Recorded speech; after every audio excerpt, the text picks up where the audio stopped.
As a certified consulting hypnotist, I get questions all the time when I tell people what I do. Oh, you're a hypnotist. Wow. So tell me about hypnosis. What is hypnosis? How do you do hypnosis? Is it true that this crazy thing I heard about hypnosis can actually happen? Like, I definitely hear all of these questions. And one question that I want to address today that I get a lot too is okay, well, how can hypnosis help me to improve my life? Okay, how can hypnosis help me to be more successful in life or to achieve goals that I want to achieve? Hi, my name is Kesha Dent, and I am, of course, a certified consulting hypnotist and the author of Life Change Now. And today I want to answer that question. I want to talk about hypnosis and how, in particular, hypnosis can help you to be more successful in life, to make changes that you want, and to achieve goals that you want.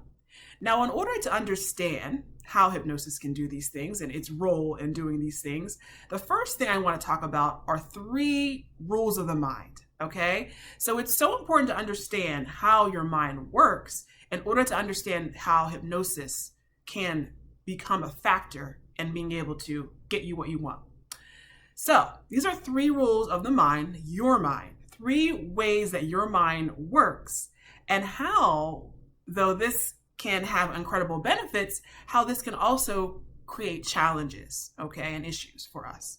So number one, first rule of your mind, which number one is the greatest tool that you have, the most incredible, powerful tool that you have. But the first rule of your mind is that it really has two main jobs. For all the incredible things that it can do, these can be distilled down to two main jobs. Number one is your mind is here to keep you safe and alive. That's its main job, okay? Number two, your mind is here to give you what you want, okay? Number one job of the mind is to keep you safe. Number two job of the mind is to give you what you want. That's why you have it. Basically, that's why you got it. Now, the thing about this is those two jobs actually can conflict with each other, and they often do. And the thing is, when they do, on default mode, there's one that will always win, and that one is safety. That's right, your mind, if it has to choose between keeping you safe or getting you what you actually want, it will tend to choose safety, okay? It will tend to trump that, pull that trump card and basically say, I would rather you be safe and alive than happy. And that's a default mode. That's the importance that it places on it, okay? To your mind, it's better the devil that you do know than the devil that you don't, always. And the thing about this is, unfortunately, the umbrella of safety to your mind is a lot wider than you think. This actually includes simple things such as comfort. Now, why is that? Why would your mind actually link comfort with safety? Well, one example, thinking back to when you were a baby, right? Because you had your subconscious mind, you were born with it, okay? And again, its job was two jobs, keep you safe and give you what you want, which is why you learn to move and to be able to feed yourself, to get the food that you want, to be able to move, to walk, to run, okay? To get to where you want to get to, okay?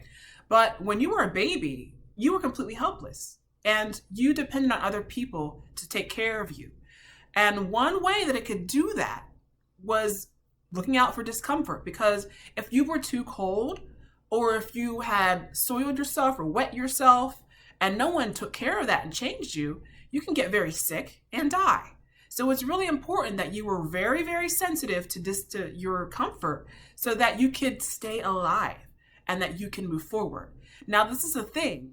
As you continue to get older and you become much more of a complex, more powerful human being, that setting is still in place, okay? So it's still always looking for comfort. To your mind, comfort equals safety, and discomfort equals impending death. And as silly as that is the default setting, okay? So that's the first rule, okay? Is that your mind has the two jobs, and if it has to choose between the two, it's going to choose safety over happiness, okay? So I want you to think, how can that run into an issue later in life? The second rule of the mind is that your mind loves what is familiar and tends to avoid what is unfamiliar. Okay, why? We just kind of touched on it in the previous rule. These rules all kind of connect. Is because your mind enjoys comfort. It equates comfort with safety. And the thing about it is, what is comfortable are the things that you do over and over and over again. Even if you don't want it, even if this repetition makes you unhappy, your mind craves familiarity. It loves what is familiar, and it tends to avoid what is unfamiliar. Okay, so again, think about that pattern and think about how that could create challenges for you later on in life. Okay, and finally, the third rule of the mind is what has been accepted into the subconscious mind as a belief is likely to remain there unless challenged and replaced with a new belief.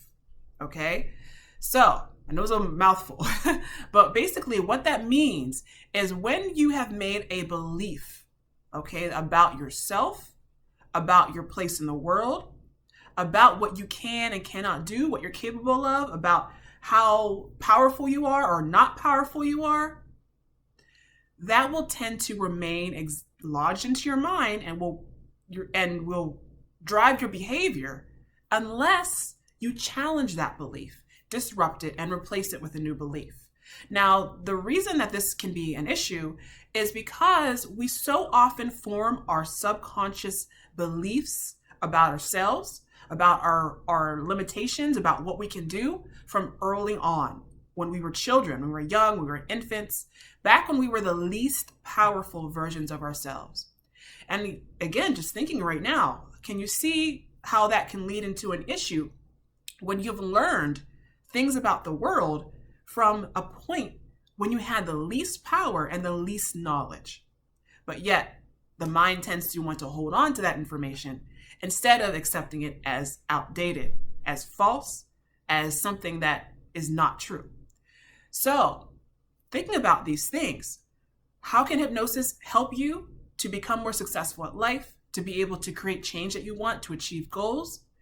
If you are experiencing an issue where you're trying to achieve goals or make change in your life but are not moving forward, I want you to think about those three main rules of the mind, okay?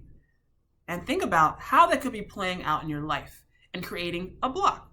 It's most likely that these rules, the way your mind works, are actually ruling and against you, okay? They're actually operating in a way that is getting in the way of what you want instead of moving you towards what you want, okay? So, hypnosis is a natural method to override default mental setting, okay?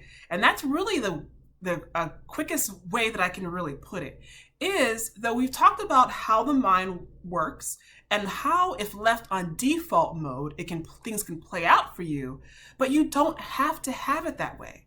Your mind is also incredibly fluid. It actually is incapable of incredible learning and changing. And this is something that we're not really taught. We're actually often taught, the opposite, right? Can't teach an old dog new tricks, et cetera, that things that once you think a certain way or you act a certain way, that you're stuck. But the thing is, neuroscience, the study of neuroplasticity, and just simply connecting with each other online and seeing what humans can do, we now know that this is not true. We now know that your mind has incredible growth potential. It has incredible potential for change, but you must actually navigate that and initiate that change. That if left on a default setting that you've inherited since birth, yes, it's going to most likely give you more of the same. But there are other options for you. And hypnosis is a powerful way to tap into those other options and to be able to override your mind's natural proclivity to make certain decisions. For example, going back to that first rule, okay, the mind's natural default setting is to choose safety over giving you what you want. Okay, obviously, big issue when we want things, right? When we really want things. But you can actually make that change to be able to elevate the desire for what you want over safety, especially when you realize that safety is actually these days more likely just comfort. Okay, so hypnosis is a powerful way to be able to override these changes and to be able to make it easier for you to get what you want. Okay, so that's all for today. Definitely reach out to me if you have any questions about hypnosis and how it can help you. Reach out for an absolutely free consultation, and you can find that at www.newworldhypnosis.com. And also check out my free video series. I've released a free video series called Stop Holding Yourself Back, which also includes a free hypnotic MP3 as well. Okay, so of course, all these things free with email sign up. And of course, you can unsubscribe at any time. And definitely reach out to me. I would love to hear from you on any questions you may have, or just to say hello. That's it. All right, so thank you so much. And we'll see you next time. And remember, to change your life, you must first change yourself. Thank you so much. And I'll see you next time. Take care. Bye.